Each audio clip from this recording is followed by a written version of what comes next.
welcome to Making Maritime Trade Smarter, Greener and More Efficient panel today. There is no doubt that two of the major megatrends in shipping and maritime are decarbonization and digitalization, and we are going to cover some of these topics today with perspectives from different players in the supply chain. And these two topics are interlinked.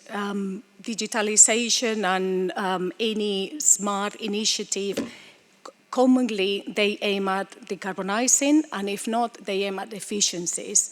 And efficient operations is just one of the strategies for lower emissions and decarbonization.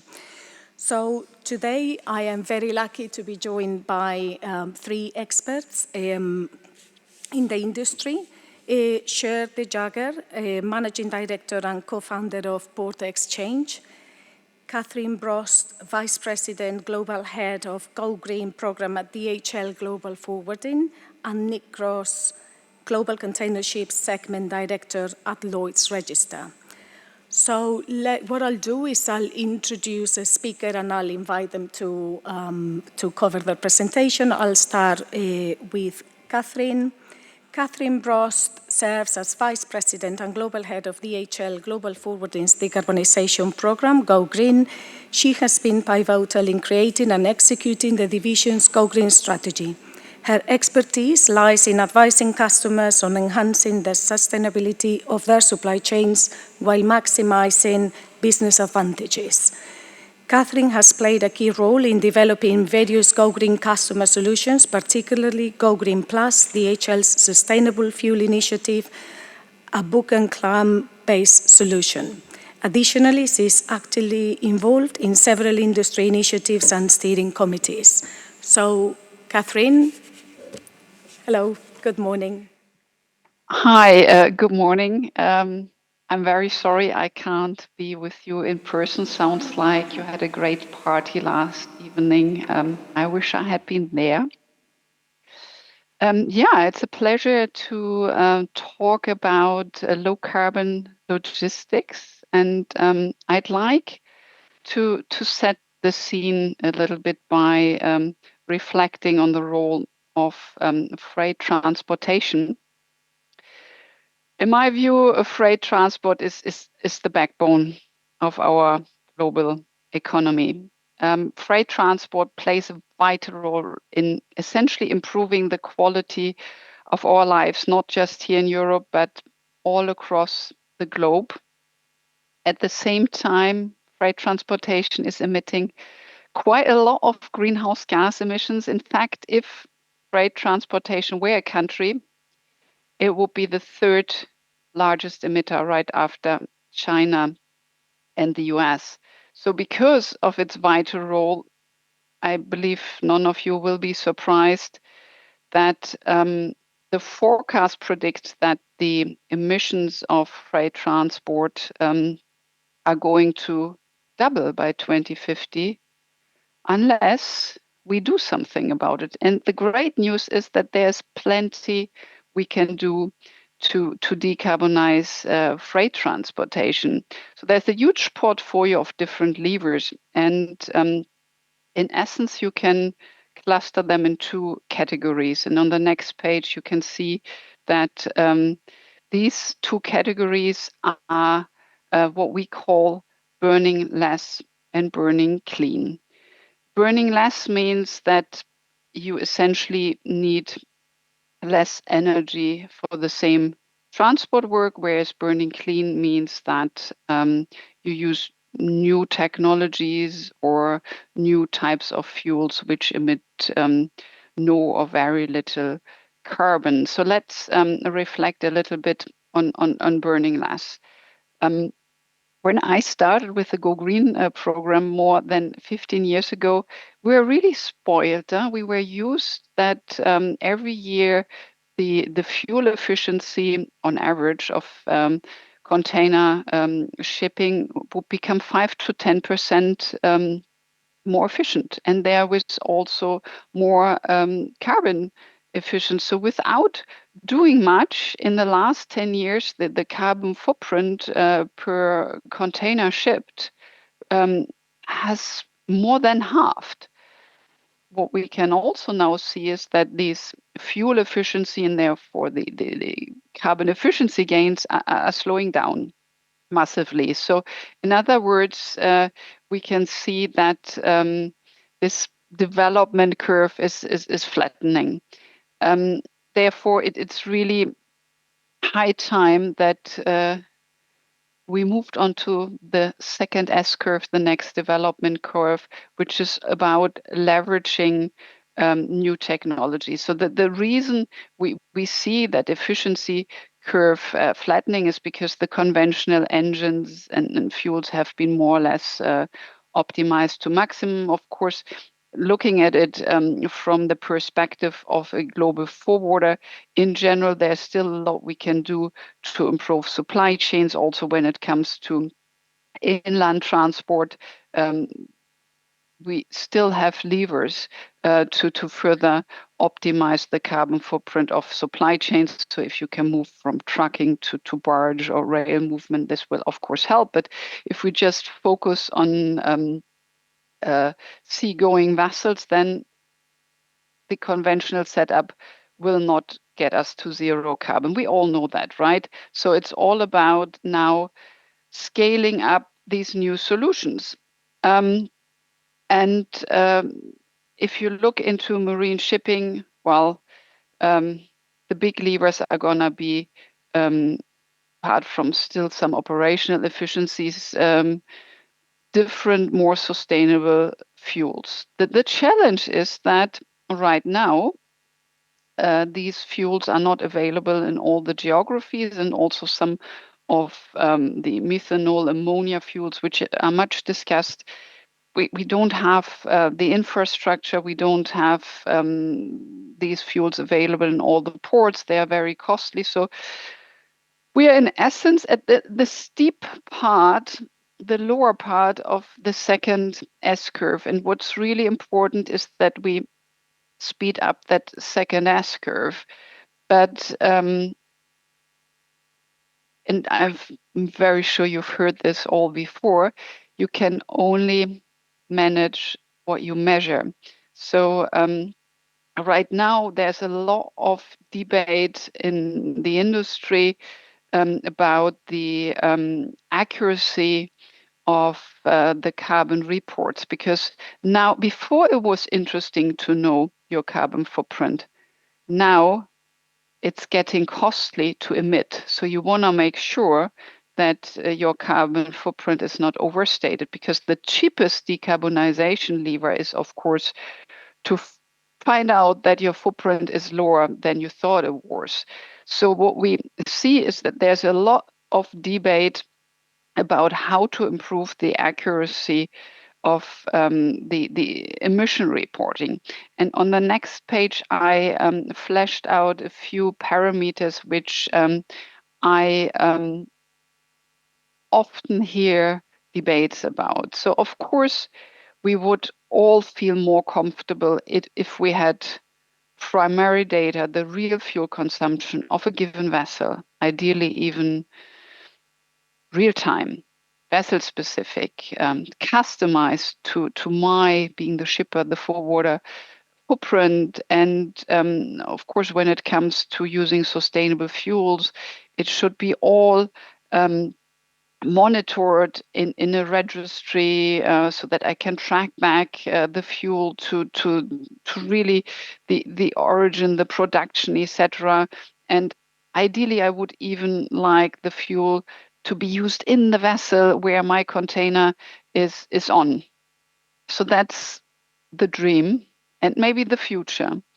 But this is nowhere near where the industry is today. So right now, in general, most emission reports work with modeled data or defaults. Obviously, the data is not available to shippers and forwarders real time. For carriers, that might be different. And then we also have a healthy debate on whether it is really right to go for vessel specific data. And I've been involved in the Clean Cargo Industry Initiative. And for those who are not familiar with it, it's a cooperation between carriers, forwarders, and shippers, currently facilitated by the Smart Trade Center, where we jointly try to find the best approach to report on emissions. And the debate is really quite controversial because there's a natural reflex to say, oh yeah, we need vessel specific data, but then in the end, it's a bit like taking the bus. So in front of my house, there's this bus stop, and at 8 o'clock, there's the old shabby diesel bus. At 8:15, the one and only hydrogen bus coming. Then 8:30, there's hybrid bus, and so on, diesel bus, electric bus. And of course, if I need to take the bus at 8:15, I will take whatever comes, right? And I will not take the bus because it's the diesel bus coming at the time where I need it. And the vessels are organized in a similar way. And we basically we need to optimize the network. And this is why, especially from carriers, we often hear the feedback that it's actually not helping if we go for vessel specific data, even though technically it's possible, because we need to base our decisions on more loop service specific emissions. So I'm just reflecting here the debate, not giving any personal opinions, but it's difficult to say what's right or wrong. And of course, we all want our individual data, but on the other hand, we are in it as an industry, and especially also to be a bit self-critical here. DHL is quite focused on sustainability. We also have strong opinions on how to calculate carbon emissions. And 15 years ago, we set up our own carbon calculation approach, which we thought was top notch. But it wasn't in line with everybody else's way to calculate. And I had a very interesting debate once. I met a customer in the train by coincidence. He said, yeah, maybe you have a better calculation approach than anybody else. But you know what? This is no use to me because I want to compare apples with apples, and I prefer um, consistency and well, the possibility to compare carbon footprints across the different players rather than you having something which is out of norm. And that kind of stuck with me. And ever since, we have been very much involved in different industry initiatives because I think we need to improve and become more accurate altogether. And also to bust one myth here, more accurate doesn't always mean that the carbon footprint is getting lower. Actually, typically the opposite is true. So, and just in view of time, maybe to shorten the remaining part of the page, the same comes for using sustainable marine fuel. It's quite important to decide on the right decarbonization measures and to have practical solutions. And um, the accounting of a sustainable marine fuel switch is actually currently quite tricky. If you think about it, sustainable marine fuel is only available at a few ports, and the fueling infrastructure still needs to be built. So what do we do? Do we only provide a sustainable fuel solution to those shippers who happen to have containers on the very vessel where the sustainable fuel is being used? Or do we, and this is kind of a rhetoric question because I can obviously I don't support this view. On the contrary, I believe, and DHL believes, that we need to adopt a one atmosphere approach for our global warming,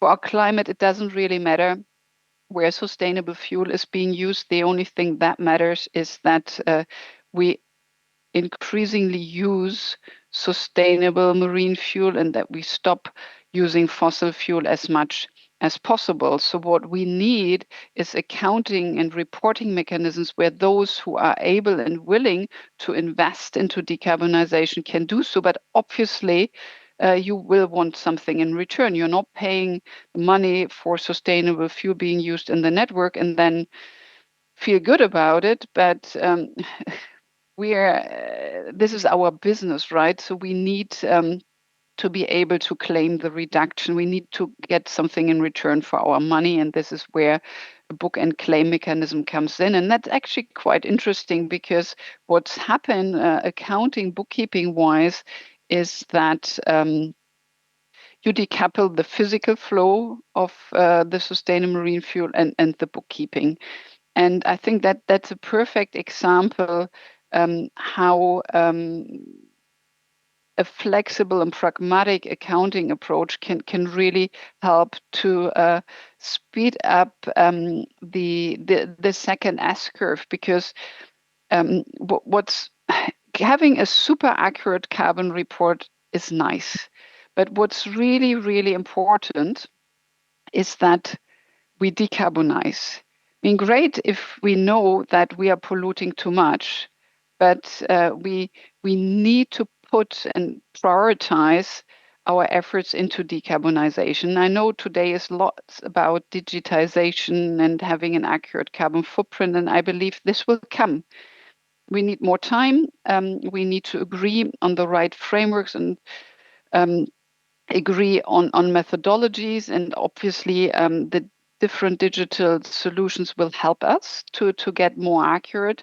But to really sum it up, and this is also my last statement on the next page, the time to decarbonize is now. It's all about getting into action. Transparency is key, but if you have to decide between investing money into getting an even more accurate carbon report or investing the money into decarbonization, my urge would be invest into decarbonization, because we are raced against time, and the carbon information we have on hand, it's good enough. It's good enough on make the right decisions, and we all know what these decisions are. So thank you so much, and don't forget, time to decarbonize is now.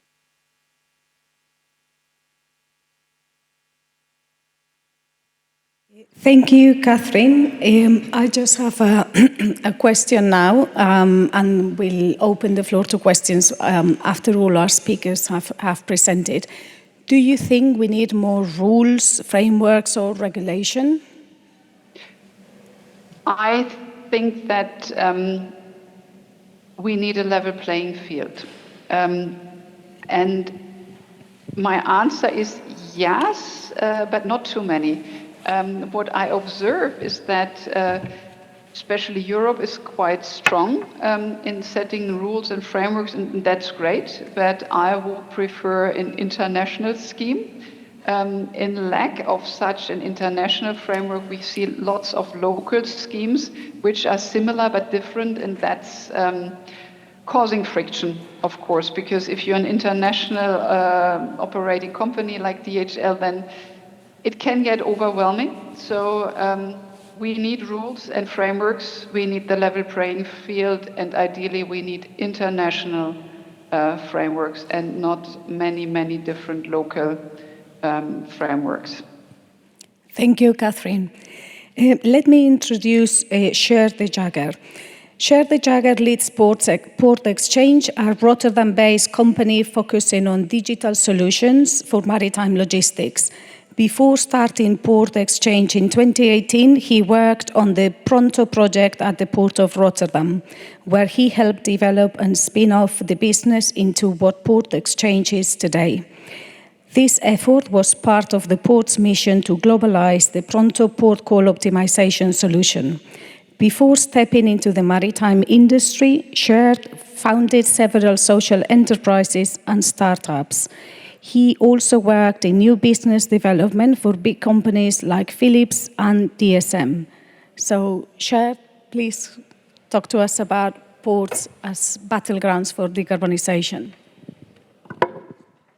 Thank you, Letitia. Can you hear me? Great.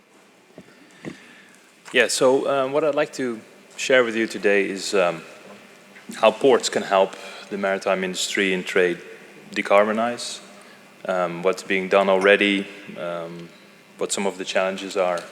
And what I hope to do as well is to shift the discussion a bit to what I think really matters here. So ports can be seen as battlegrounds for decarbonization.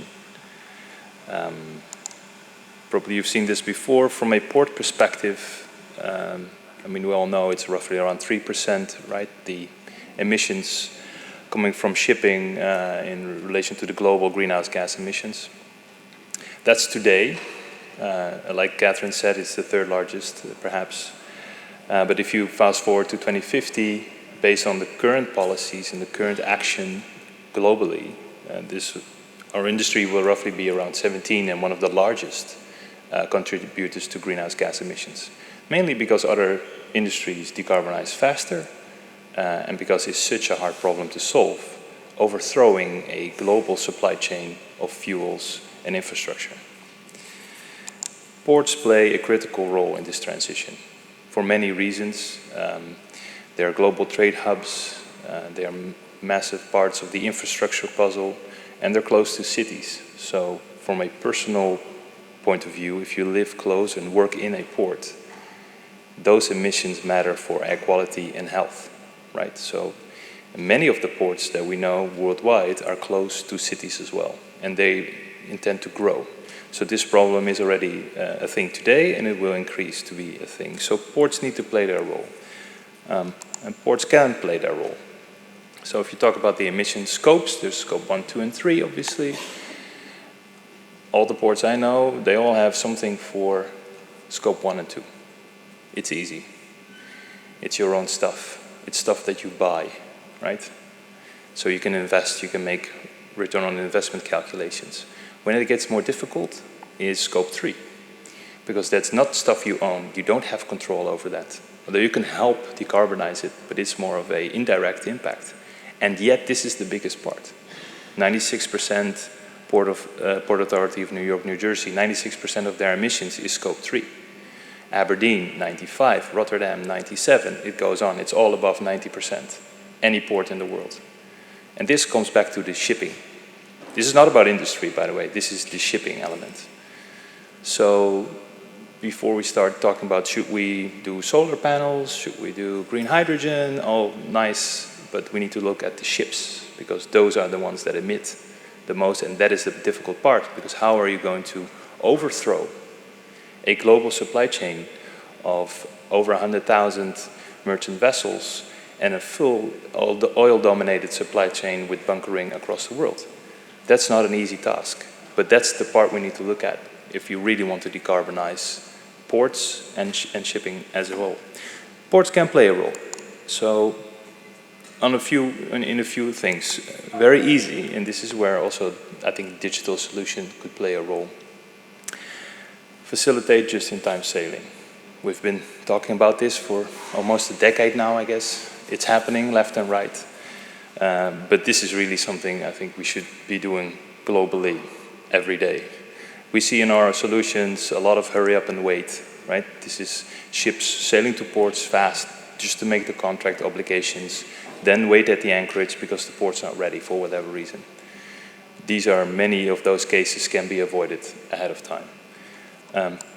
Ports can play a role by helping terminals to share their berth plannings up front.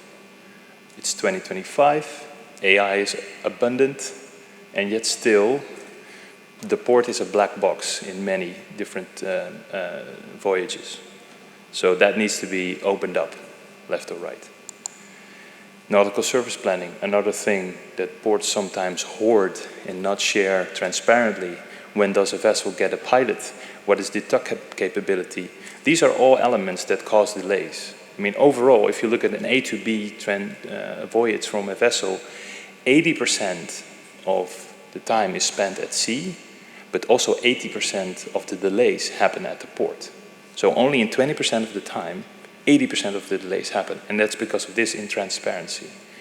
And you know, in this day and age, I think this is low-hanging fruit if you want to start saving carbon emissions and if you want to optimize. Because how can you work on the larger things if your system is inefficient altogether? And then finally, I know ports have been working with harbor fee discounts. Rotterdam, Singapore, Hamburg, a few more, saying if you sail just in time, you get a slight discount on your harbor fee just because you emit less. And I think with the net zero aim from the IMO and the European ETS, this will become also a monetary value. So the port pays, you pay a bit less to the port and you pay a bit less to, let's say, your carbon credits of that particular port call. So these are all very promising things. If you further think of it, it has quite an environmental impact. So we have been working with many ports and a few large shipping lines to calculate the impact of just-in-time sailing. On average, we found, this is over 1,000 port calls in a period of 1.5 years. We found on average 13 tons of bunker fuel saved per port call. So with the current day rate, this is quite a lot of money. And if you think about Port of Rotterdam, that's 30,000 port calls a year. So this is not small money, and more importantly, if the fuel cost goes up because of new introduced fuels that are in sort of high demand and low supply, this is becoming even more important to sail efficiently. If you translate this to CO2, that could be like roughly 40 tons of CO2 per port call. And this is in a highly optimized ports in West Europe. So if you start applying these things to, let's say, less optimized ports globally, the savings would be a lot higher. And this technology is available today. It comes down to being able to work together and be transparent and, you know, collaborate across the supply chain. Low-hanging fruit, we call it. And then finally, if you look at ports, I mean, of course, there's onshore power supply, right? The ports can definitely help and should help push this decarbonization trend by allowing and investing in onshore power. Now, I know this has been part of discussions on decarbonization within the port sector for a while, and where it gets stuck is basically financing. The energy prices are too high in some countries, therefore this is not a business case. So who's going to pay the premium? Looking at governments, well, currently the government in Europe and in the US are, let's say, not really into the decarbonization space, so we might not expect government support in this one. Then we need to look at the banks, perhaps, who also are moving away from the net zero banking alliance. So I'm not sure if the financing needs to come from that part of the world. So that's a challenge. Of course, also the future fuel infrastructure needs to be built by the ports. But you know, that is looking at the same challenge in terms of financing. Currently, there are very little offtake agreements for green hydrogen across the world. I was part of a discussion around the green shipping corridor between Rotterdam and Singapore, where they tried to figure out how many vessels could actually sail on biomethanol. Well, there were about 10. They calculated how much of that methanol would you need, let's say, to have those ships sail up and down. Well, that came down to, let's say, 1 million tons for a year. The global capacity, the global supply for biomethanol at the time was 2 million, right? And it was all already sort of occupied by other industries. Then they looked at, okay, how many new biomethanol plants are being built, are being commissioned at the moment? The answer was 0. All right, so this is a great idea, but as Catherine said, in terms of, is it feasible short term? Not at all. So we need different things. Now, let's talk about measuring emissions. If you can't measure it, how can we manage them? All true. And I like the points Catherine just made about being accurate. But that's what I want to challenge, and I agree with Catherine as well. It can be difficult, but we don't need to be super accurate about this. The only thing I care about, really, is that the trend goes down. So, I know everyone and their mother are complaining about, let's say, omnibus and the CSRD, and it's all difficult. It is all difficult. It is a lot of work. But let's trim it down on the accuracy Let's use tools that are available in the market to make it easier and faster, and focus the time and energy on actually running projects that decarbonize, because that's the thing that matters. Not whether the regulations are right, not whether it's fair, how we report these things. We need to freeze that discussion and move on to the things that really matter. So yeah, I used to say about how difficult it is, data consistency, blah, blah, it's all true. And you have tools like ours that do this, but there are many others. So this is really the discussion I think we should have.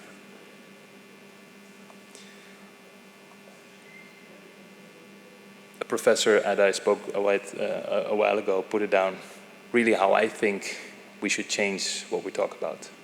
Because it's not about data, it's not about accuracy. We know the big problems, we know how difficult it is to change this. We know all that. Actually, what he says, and I fully agree, we know what's wrong, we know what we need to do to solve it. We have all the data. It's never been, we've never had more data than today about this problem. We have all the science, we have all the reports, we know what needs to be done. We all know it. Yet we don't do anything, or at least we do very little. And he asks why. And I ask myself also why. And I think using this phrase to look at where the our industry currently is, this is a source on the left-hand side. You see an IEA presentation in like a year ago. The blue line shows the current impact of the current policies for decarbonization for the shipping industry, very specifically. The green line shows if we do everything, well, it's not, we need to drop it 85% in order to get to a 1.5 degree scenario. Now, we looked at, if you would do all the things that are currently in the policy, right? The IMO net zero emission, the CII fuel EU, it goes on, it goes on. Even if we would do that today, all of it, across the world, into perpetuity, it won't be enough. So I want to ask the real question. Shouldn't we be talking about, let's say, more difficult things? The business model. How are we making money? I see many ports boast about their PV installations, boast about offshore wind energy, and at the same time boast about a 25% increase in cruise, an X% increase in throughput, which totally offsets all the efforts on the green side, so to say. So it's a bit of a greenwashing thing to say, let's focus on technology to decarbonize if you keep growing the dirty side of things. Shouldn't we talk about consumers paying for shipping? Make it transparent what your sneakers actually cost. They don't need to pay for it because the system is as it is, but they need to be aware of it. Shouldn't we talk about nuclear-powered vessels? I know people are talking about this. It has its own challenges, for sure. But only if we go full net zero on the shipping side in terms of technology, we can decarbonize this. And then finally, should we talk about reducing cruise? Thank you.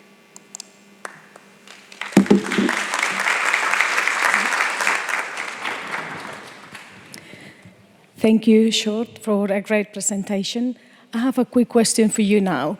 So I couldn't agree more with there's no need to be super accurate. We just need to move towards decarbonizing. And also, what we don't measure, we cannot compare and we cannot improve.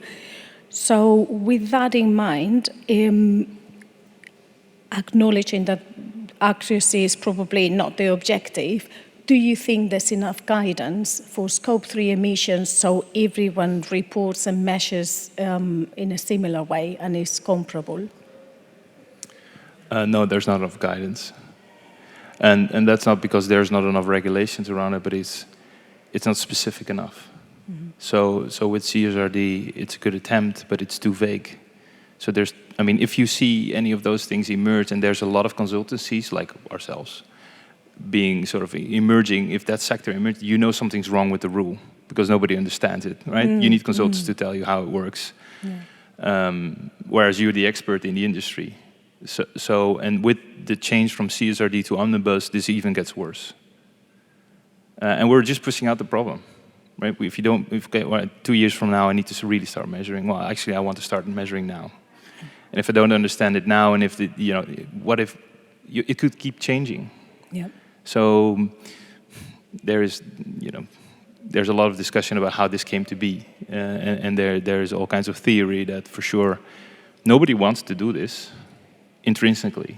Yeah. So let's make it very difficult, so people start complaining, and then we don't need to do it and still get our bonuses. But that's not saving the world. That's not doing things right now. That's not thinking about the real business model change that needs to happen. And we just hide behind the fact that, well, data's not there, the regulations are too vague. All true. There's only a few. I think the CEO of the Port of Barcelona told me 2 years ago, he said, I'm only accepting a growth target if I get money to invest in decarbonization. And that goes together. If I don't get that money, I'm not accepting my target. That is someone who speaks up to the government, saying, what you try to do here is not feasible. And we need more of those, let's say, unsung heroes to go against what is the dominant logic and say, well, if we're really serious about this, let's not talk about standards, let's not talk about data, let's talk about actions. Yeah, oh, very interesting, thank you. So let me introduce now Nick Ross. Nick is responsible for developing and maintaining Lloyd's Register's international container ship segment strategy in line with the vision for the business. A key part of his role is to develop strategic partnerships and to understand the challenges faced across the ocean value chain to ensure Lloyd's Register service delivery is aligned and able to support an efficient and sustainable energy transition.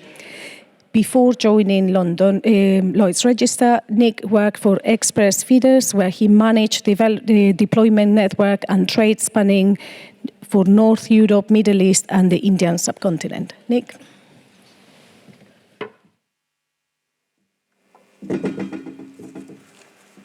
Good morning, everyone. Thank you, Letitia, for that introduction. Pleasure to be here. And as mentioned, my name is Nick. I look after the container ship side of the business at Lloyd's Register, which loosely speaking is about sort of forging or identifying a commercially viable pathway to decarbonisation for our individual clients. So the tagline of this session today, smarter, greener, making maritime trade more efficient, is obviously very vast. And I have to say there are a lot of different initiatives and services from LR which fall under this umbrella. But today I will focus on a relatively unique and new model which we've developed called the Maritime Trends Barometer. I just want to take a step back just briefly, because I know that we talk a lot about the problem and the challenges, and uncertainty and volatility are words that we're getting very used to and the impact that they have on the market. But I think it's also important, or actually necessary, to not get too daunted by that. And actually it's important to forge or to identify the opportunities that this creates.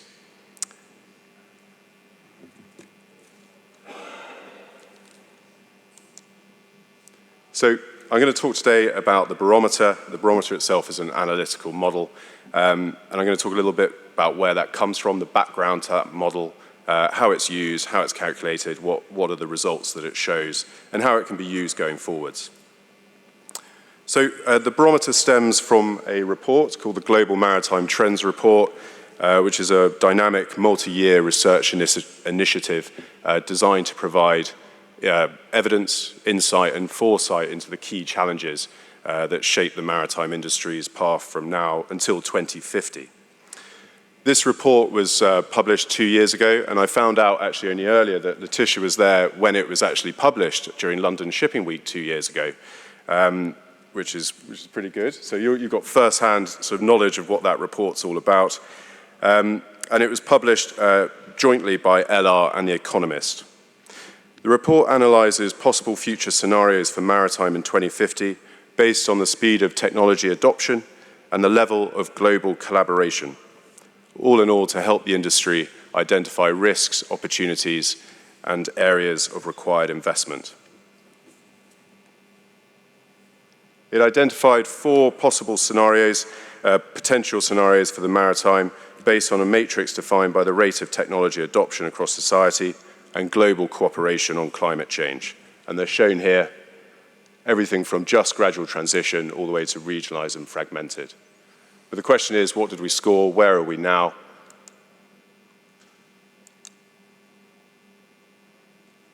And the answer from the barometer is delayed transition, which I think is something we can all relate to.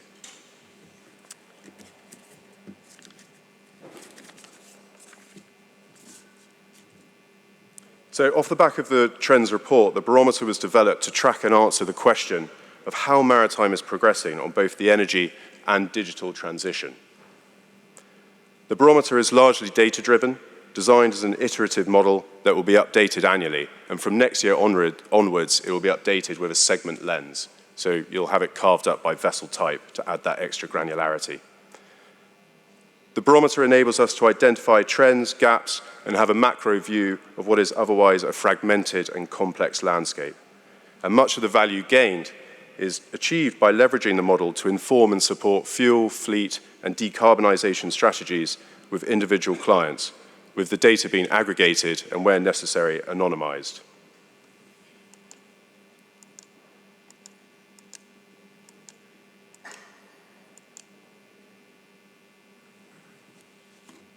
So how does the barometer work?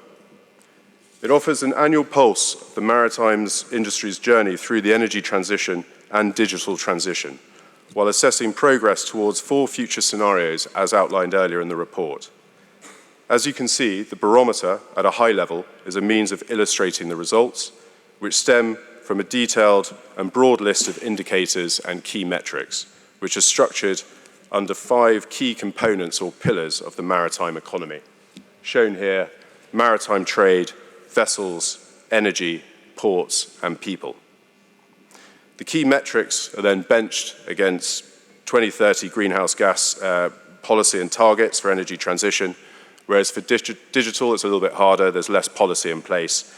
So we had to base that against adoption targets laid out by subject matter experts and LR's own in-house digital maturity index, all of which is then aggregated to give a final percentage result. So what I'm going to do now is just go through the sort of 5 key pillars and sort of break it down at a very high level what they scored on the 25 barometer in terms of energy and digital. So first up is maritime trade, and just to reiterate, maritime trade refers to the shipment of energy. So for energy transition, the score is obviously quite poor here, 30%, but it's not all doom and gloom. It's important to highlight that we're still at the beginning of the transition. And the barometer is a snapshot of what we're seeing based on the data for this, largely taken from 2024. And moving forwards, we do see fossil fuel trade plateauing by the end of this decade. One outlier is to consider here is LNG, which is relatively carbon intensive, so it does fall under the fossil fuel shipment category, but of course provides significant benefit tank to wake and also on a life cycle basis, depending on the method of production. Fossil fuel trade has rebounded post-pandemic and is expected to remain robust for the foreseeable future. Trade in clean energies remains minimal. New value chains are emerging, but a substantial shift in seaborne commodity types is unlikely in the short term. So for digital transition, for maritime trade, progress is hindered by conflicting interests, business inertia, and reluctance to share data due to competitive concerns, leading to a lack of interoperable systems. Again, common themes which come out through all presentations and analysis. Moving on to energy. Energy is the lowest scorer on the barometer for the energy transition side, but again, important to stress that the barometer takes a systemic approach. It looks at the whole of the industry map, not just industry or infrastructure restricted to maritime. As such, we all appreciate that global energy production remains predominantly reliant on fossil fuels. Despite net zero commitments, we are seeing some roadblocks there, and it is a slow transition. Global greenhouse gas emissions continue on an upward trend. For the digital transition, scoring at 48%, this is the top performing one that we found for the barometer, the top performing pillar that is under digital. There is limited global progress in investing and integrating renewable energy solutions and leveraging data-driven energy optimization. Regulatory pressures, such as emission reduction targets and efficiency mandates, serve as a positive driver, but the full potential of the synergies between digitalization and energy efficiency have yet to be realized, largely again due to a sort of fragmented approach, high upfront costs, and a lack of standardized frameworks.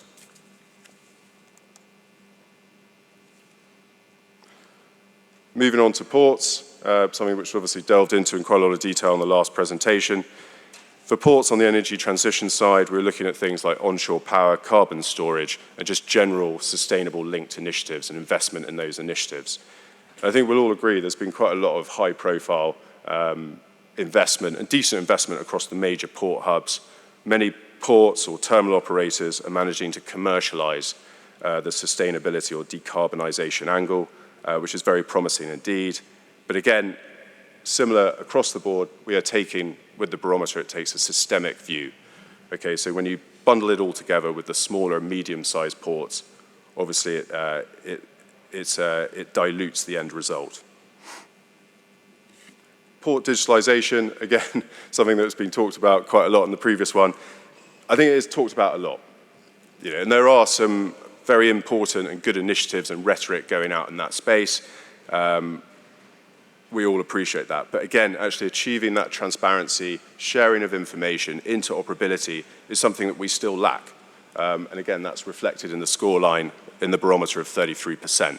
So again, we're not to be too disheartened by these results from the barometer.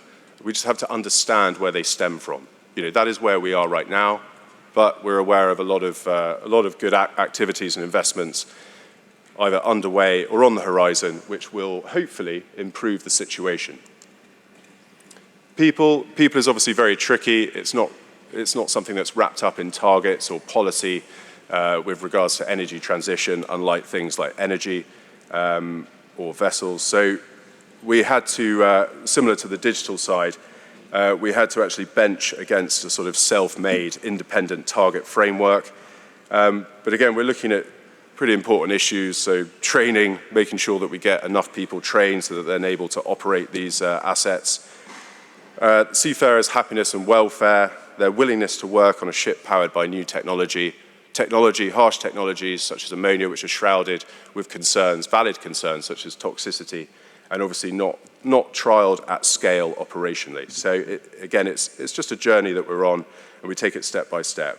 From the digital side, there are some advantages to be mentioned. With a changing demographic, younger people coming through the ranks, they're deemed to be better at adapting to digital innovations. But again, structured training is something that's lacking, and that's something that needs to improve, and cybersecurity being a priority.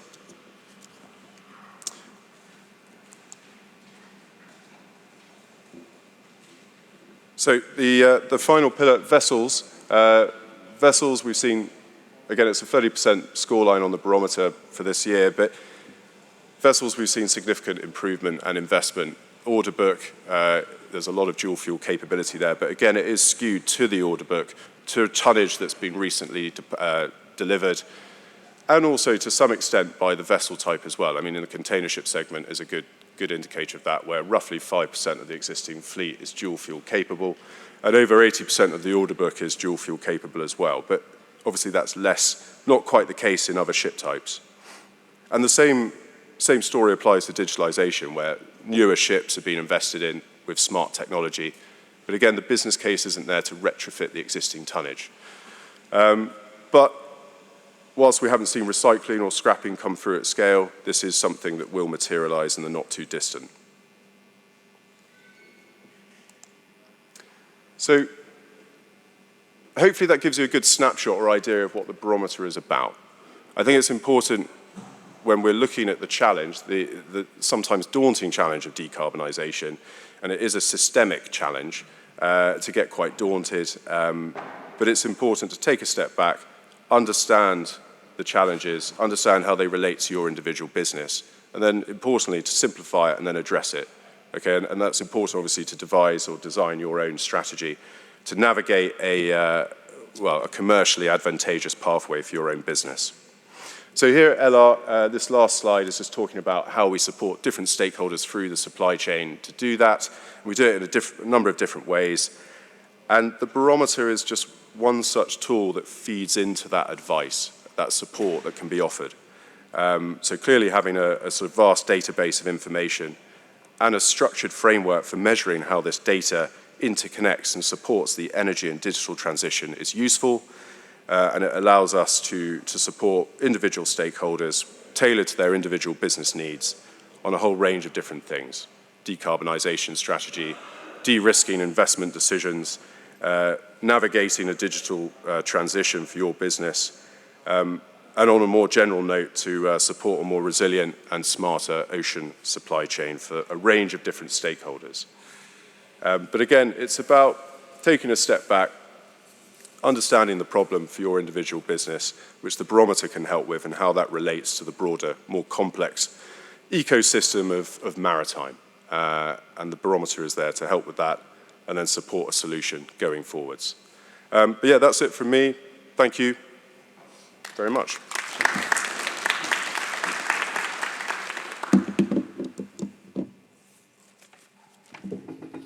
Thank you, Nick. Just a quick question now before we open the floor for questions. How will the barometer be updated in the future, and how can it help stakeholders in the ocean supply chain? So it's going to be updated routinely every year. It's going to be updated routinely every year, but also it'll be updated intermittently when working with individual stakeholders. And then next year, rather than just having a more... Microphone, please. Microphone, please. Microphone, please. Microphone, sorry. Is it on? Sorry. So it'll be updated routinely every year, but from next year it will have a segment lens, which is quite useful, because at the moment it is very broad-based. And I think, how would it help? I mean, we've already seen it help in a kind of simplistic way by just benchmarking, where you sit against your competition. So there's a lot of data there, but it's kind of well captured and measured, so you can understand what your competitors are doing. And more importantly then, taking it one step further, you can use that model to identify trends, gaps, and then obviously a solution to working out your own pathway going forwards to decarbonisation that is a commercially viable pathway. Thank you. So before I open the floor for questions, I wanted to add an element of context. So we've been covering decarbonisation, digitalisation. The topic of this session was making maritime trade green, smart, and more efficient. And fast is a concept that gets repeated and gets mentioned a lot these days. So I just wanted to add the sort of macro context in which decarbonisation and digitalisation are happening today. So we are seeing high levels of economic and geopolitical risk. So just to name a few, so we have a few conflicts in the Middle East, we have Ukraine, we have tensions, US-China, tariffs, US tariffs on Chinese and other imports. There's also at the moment the Trade Office of the U.S. Office of the Trade Representative extra tariffs on China-built vessels or Chinese-operated vessels. And on top of all of this, there's also structural changes in the industry. So not only the energy transition, the digital transition, but in the context of container shipping, we are seeing a few changes. Amongst them, I'd like to mention the recent change of the 3 container alliances that have changed in 2025. We are also seeing changes in the container terminal sector with the hybrid operators and the recently announced acquisition of Hutchison Ports by Teal and BlackRock. We're seeing the hybrid operators having a stronger position in the container business.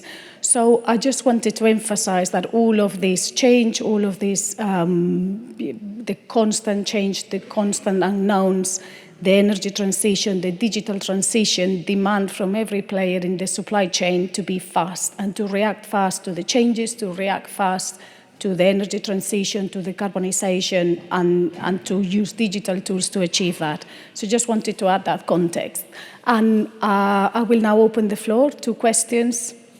I think there might be a microphone. Thank you very much to all the speakers for their presentations. My name is Robert van Trooijen, and I have a question for Catherine from DHL. Of course, the focus here is on maritime decarbonization, and DHL doesn't operate any ships or ports. So it's a difficult one for DHL to play a big role in, but you may guess where the question is going. DHL operates 200 airplanes globally and is in itself a big asset operator on the air side. What successes can you point to in DHL's own decarbonization journey on the air side that you think the maritime side can learn from? So maybe to provide a context which, well, it's more than 200 aircraft, it's closer to 300. DHL is in DHL Express, in relative terms, has the highest share of sustainable aviation fuel. And on one hand, we are very proud about that because it means that we walk the talk, we invest a lot of money into decarbonization. But we are leading the pack with 3.5% SAF share. And if you have a science-based target, which we do, and many other companies do, then roughly 30% is needed by 2030. So if there are other airlines which are also heavily investing into sustainable aviation fuel. But they are all even below 3.5%. So that's the challenge. Why or what are our success criteria? And by the way, I very much appreciate the question. I would say it's the commitment of our corporate board. And we, a few months ago, introduced even a fourth bottom line. So we used to have 3 bottom lines, provider of choice, investment of choice, employer of choice, and now the fourth one is green logistics provider of choice. And what that means in very practical terms is, and just a few days ago there was another management communication, it's truly embedded in all our KPIs. Our bonuses depend on that. Every single business review meeting has a set of KPIs which are related to decarbonization. And it's again back to you only manage what you measure. We measure it. We have KPIs. And if there's no progress, then the message is very clear to everyone in the organization. This is a priority. We are also very transparent. So every year in our annual report, we put out the decarbonization target for the next year. So if you look into our current annual report, you will see the concrete figure which we are aiming to decarbonize via different technologies in sustainable aviation, marine, HVO fuel. And I would say it's about being transparent, embedding it truly into the company culture, and about really investing the money. Because indeed, DHL Global Forwarding very much depends on a strong collaboration with our carrier partners. We do have divisions where we have thousands of own vehicles or hundreds of aircrafts, and here we really invest the money. So it's about walking the talk, really. Thank you, Catherine. Any more questions? Yeah, hi, Tom Arneberg. I have a question around vessels, and first of all, thanks Stuart for the doom scenario. It's very nice to hear that we are far from where we are, but it's more to Nick and Catherine. So we're looking at the vessel, and especially container vessels. I'm from the freight forwarding logistics side, and Nick, you said about it's very encouraging to see that the order book has a lot of dual engine. Let's say it's not dual engine. There's a lot of modification that needs to take place to make a dual engine, but it can be done. But the order book will not replace existing conventional fuel vessels, because we see that the trade is growing over the years. We still have the conventional fuel vessels, so it's not like for like a one for one. So that's a problem, I would say, when we come to the decarbonization. Then looking at DHL, I said, okay, you are a big buyer of container space on the vessels. Europe, and then we come into this single policy that Europe is putting on the carbon tax, etc. And I would like to then compare that with what is happening now with the US, where they say Chinese-built ships will be taxed. The shipping line said, that's not a problem, we just reschedule our vessels, so anything that is Chinese-built will go to Europe, and all the others that is Korean-built, etc., will go to the US. Wouldn't that be the same with the carbon vessels, the one that has a big carbon density? We'll just sell them to other countries that don't have a carbon tax. And how do you guys view that, and how do we go about that? Freight forwarders buy a lot of space. How do you pressure the shipping companies to go green? Because DHL has a policy, but have you aligned with Kuehne + Nagel, with DSV, etc., and say, hey guys, we need to get together and push the shipping lines towards a certain direction? That was the question. I guess I go first to answer that question, and we are in this together. This is not so much about pushing, but about jointly decarbonizing. And I mentioned clean cargo already, so that's an industry initiative where all our key forwarders are present, and also DSV and Kuehne + Nagel are actively involved in clean cargo. There are also industry initiatives like the Eco-Transit World IT initiative, where together with our competitors, and I think that's actually the best part of my job. I have one of the few roles in the company where I can actually collaborate with our competitors to jointly push for standards and frameworks and the right messaging. So we also do an annual carrier performance evaluation at DHL. It's our Go Green performance certificate, where we ask the carriers and also the airlines, but it's about understanding what's holding them back. And I think it's there are always attempts where people believe, yeah, I just need to push hard enough. It's not a lack of willingness. Of course, this is a commercial world, and of course it requires a lot of investment to green the fleets, but it's also about supply and demand.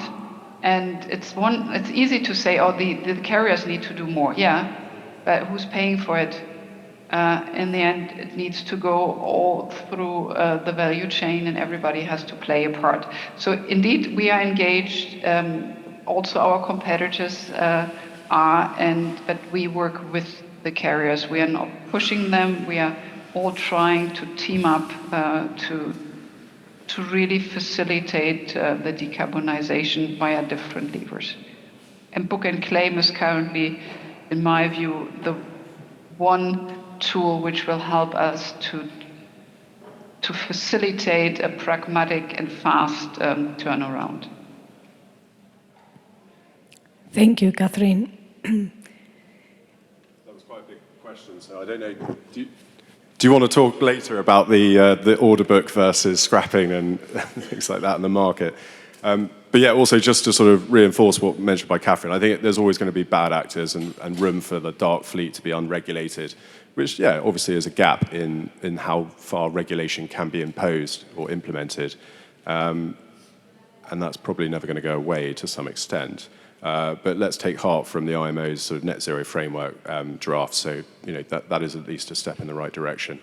But yeah, it'd be good we'll touch base later about the order book versus scrapping maybe. Thanks. Thank you. Any more questions? I do have a question for short. I quite like that quote by your professor on, we have the data, we know what the problem is, we know what to do, but yet we don't do it. What do you think is the next step? What shall we do? Why are we not moving in the same direction? And what needs to happen? I thought about that as well. I don't have the clear answer, to be honest. But what I like about his, the follow-on this story, and you could search him on YouTube and perhaps be inspired by him.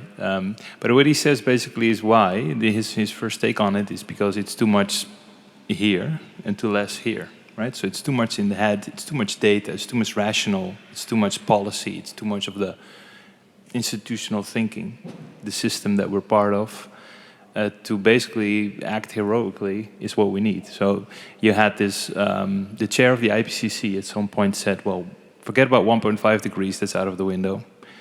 2 degrees warming only works with heroic action, and 3 degrees will likely be the likely scenario. Just to put that in perspective, during the Ice Age, the average temperature drop across the world was 4 degrees. So 3 degrees, the opposite, right? That's definitely a world that is hard to live in. And we're sort of full steam ahead to that scenario. So, but he says, okay, we need heroic action. I've never heard someone say, when they woke up in the morning, rationally, today I'm going to do some heroic action. Heroic action starts with the heart, because you love something, or with the gut, because you fear something.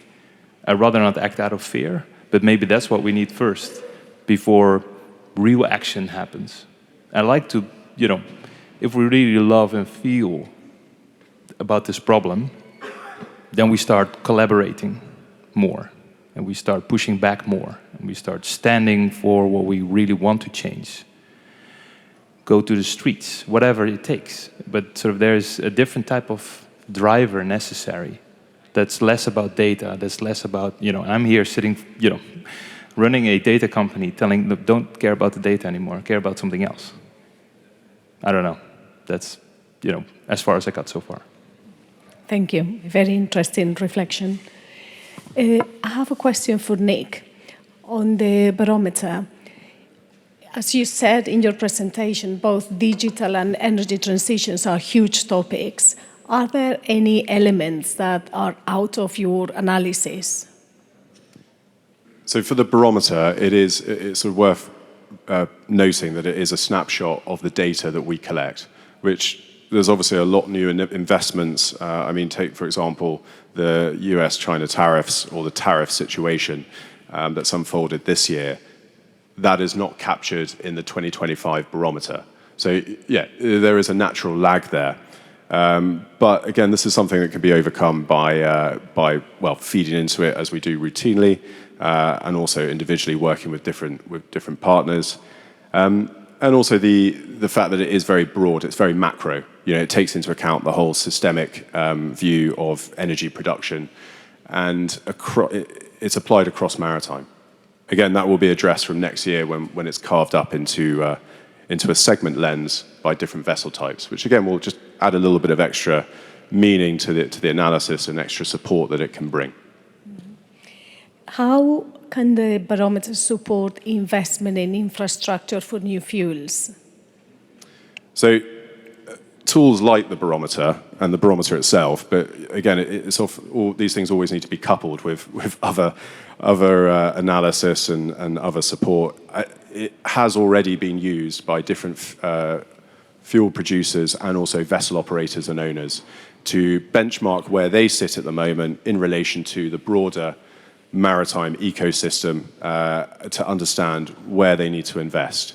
And I think that's been most telling, definitely in fuel procurement strategies for off-takers, vessel owners, operators, and also from a fuel producer side to understand the addressable market, which will then help them get to FID stage. Thank you. Another question for short. How, just to elaborate a bit more on the role of ports in decarbonization, how do you think they can help? How do they have a crucial role?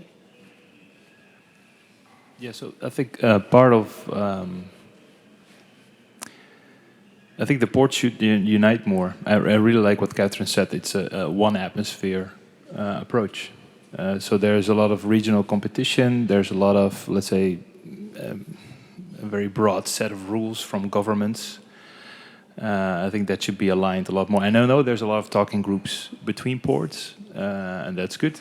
But I think their voice needs to strengthen against that from the shipping side and the engine manufacturers. Because the ports really play a critical role in transitioning this. A bit of a tangent here, but what I see as an inspiring example in how to overthrow such a global, large infrastructure issue. The Netherlands, back in the 70s, moved from a coal-based energy infrastructure to a gas-based energy infrastructure. And it all started with people dying in the mines in the south of the Netherlands. So the government said, okay, we need to move away from mining. So we're going to do everything we can. We're going to create new jobs for the people that used to work in mines. We're going to invest massively in a completely new infrastructure and in the houses of everyone, right? So that goes in the ground. There's pipelines. Everyone has new stuff to cook on and to heat. That happened in 10 years. In 10 years, about whatever, it was like 14 million people moved from coal to gas. That's an immense transition in just 10 years. Now, the answer, okay, how did this happen? It was obviously in a willing population that was willing to go through the change, and it was a very strong government that it really took a longer-term perspective and pushed this through. So if you sort of mimic this success model, basically, on the energy transition for shipping, you need a far stronger IMO. You need a lot more collaboration between governments globally. And I think the green corridors help, but they're all stuck in financing and regulation sets. So that needs to be sort of off the table, one atmosphere approach, everyone's equal, and then we discuss the rules, how to change this. Otherwise, it will probably take forever before we decide on whatever fuel type it will be. Ports are waiting for the shipping lines, shipping lanes are waiting for the ports. Banks are not investing because there's let's say, no dominant technology. Everyone's afraid of stranded assets, etc., etc. So we can all peel down the onion on the problems. But with the current way of working, we won't solve them. So that has to dramatically change. And I think the IMO, it's great that we got the net zero framework. And I think that's as good as it was to be expected to come out of it. But that needs to increase in power. That's what I think. Yeah, thank you. Catherine, I have a question for you. What is currently the biggest challenge in decarbonizing ocean freight? That's a great question, and it's still something I'm trying to understand. But in my view, somehow ocean freight is perceived to be already green. So being a forwarder, we serve all transport modes. And what I notice is that there's huge focus on decarbonization of air freight. And of course, it's true that air freight has a far higher carbon intensity, but if shippers perform a modal shift towards ocean freight, then indeed per ton of cargo being moved, they save 90% of the emissions. And then somehow the perception is, oh, I'm done. And we find it very hard to find allies wanting to decarbonize container shipping because it's perceived to be already very green compared to air freight. And of course, then the all-time favorite, it's cost. But what we find is really helping in Europe is that it is actually the European emission trading scheme. And for me, it's really a good example how it's starting to do the trick, because polluting is getting more expensive.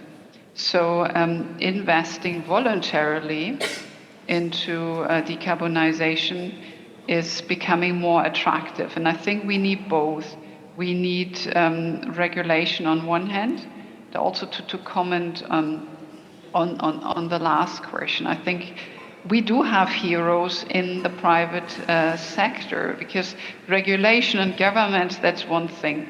But the big corporations, the CEOs of this world, and maybe there's some in the room where you are right now, we can really make a difference. They can be a hero.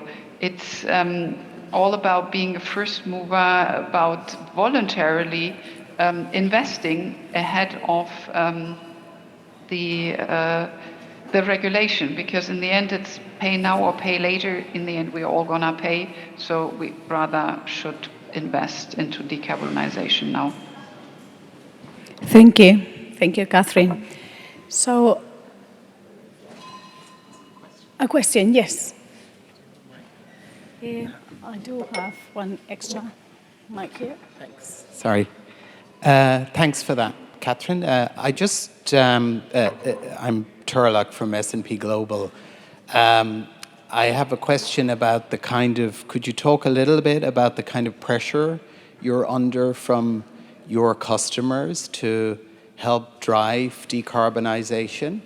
And then in addition to that, the kind of levers you have to put pressure on the liner sector, for example, to help get some movement there as well. Mm-hmm.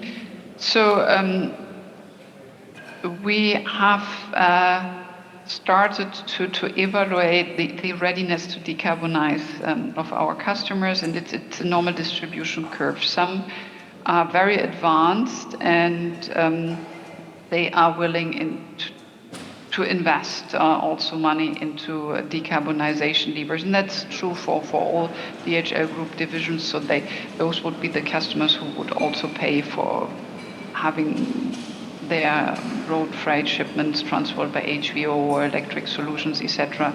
But then there's still I would say the majority of our shippers is more interested in burning less, so supply chain optimization. Is there something where I can save money and CO2? And the truth is that, occasionally there are still some nuggets left where you can save cost and CO2, but it's getting less and less. But we have a more holistic approach. So we also consult our customers or shippers on how they can decarbonize, and what seems to work quite well, because the budget is the budget and the logistics spend is fixed. So I also understand that our shippers, and especially the colleagues at procurement on shipper side who we deal with, they have to deal with the budget they have been granted. But you could, for example, leverage a sea air solution, and then which is a bit cheaper, but takes a little bit of a longer lead time, and then you have saved some cost, and these costs you can then invest into decarbonization either of the marine or the aviation leg. So we try to find solutions, or just really partially reduce some of the emissions by not go for full sustainable fuel switch, but just a partial sustainable fuel switch. So basically it's really jointly looking at the supply chain and then see what can be done.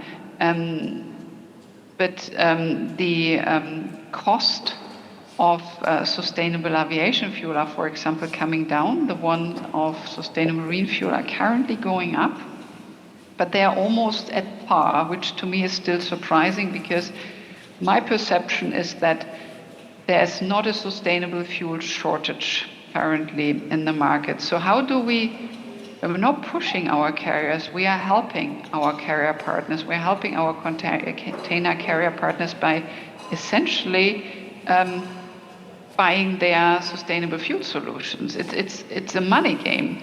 the carriers need forwarders and shippers who are willing to invest, and this is what we do, and this is also where we have an important role to play, because basically we do an upfront investment on behalf of our shippers. So we sign bigger deals with airlines and container carriers where we agree to fund the low carbon fuel transition, and then we bring in our customers on board.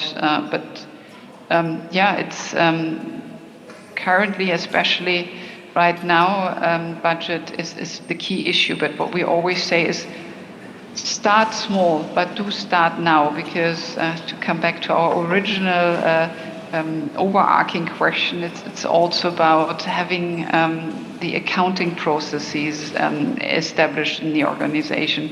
So it sounds easy to establish a book and claim, and the principle is easy, but you still need to establish it in your accounting system. You need to work with your verifier.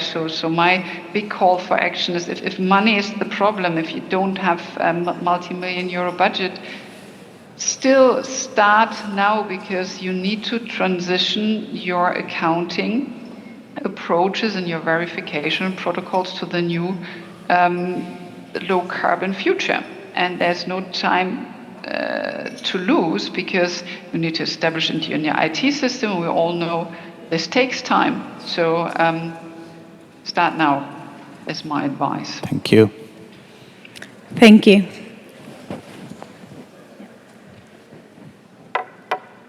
So I will now conclude the session. So we have discussed how a smart, green, and efficient maritime trade works or looks like for the various stakeholders in the supply chain.